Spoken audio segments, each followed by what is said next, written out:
जैसे क्रिकेट में होता है कि आप ट्रैक रिकॉर्ड देखकर ट्रेंड पता कर लेते हैं कि जीतेगा कौन, वैसा ही अनुमान अगर स्पीकर को हटाने वाले सियासी गेम में भी लगाएं तो इसमें भी विपक्ष के लिए हार के संकेत ज्यादा हैं, क्योंकि इतिहास बताता है स्पीकर को हटाने का ख्याल ख्याली पुलाव ही रहा, उससे सिर्फ दिल ही बहला है।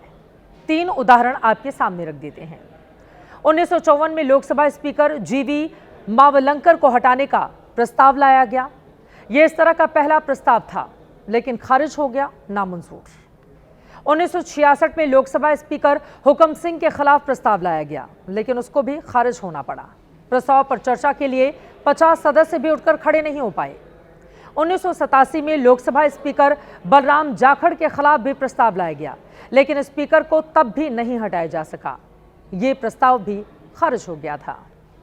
माना जा रहा है स्पीकर ओम बिरला पर विपक्ष 1-2 दिन में नोटिस दे देगा, पर उसे यह भी देखना होगा कि नोटिस के ड्राफ्ट में ही फेल ना हो जाए, क्योंकि 2024 में जब राज्यसभा के सभापति जगदीप धनखड़ के खिलाफ अविश्वास प्रस्ताव लाया गया था, तब ऐसा हो चुका है। नोटिस में धनखड़ की स्पेलिंग तक ठीक से नहीं लिखी गई थी।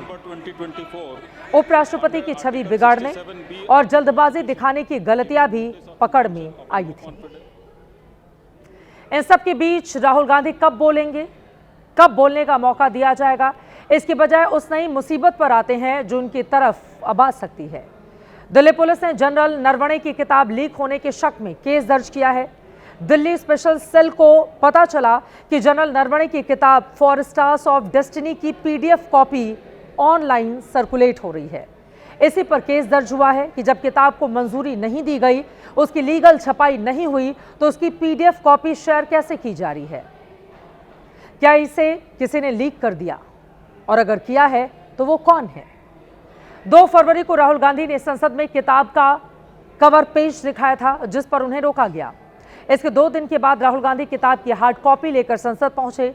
तब भी सवाल उठे कि जब किताब छपी ही नहीं तो राहुल के पास आ कैसे गई? क्या किसी ने जानबूझकर इसे लीक कर दिया? अब वो चेहरे कौन से हैं? जैसे और जानकारी इस खबर के बाबत मिलेगी, आगे आप तक पहुंचाते रहेंगे।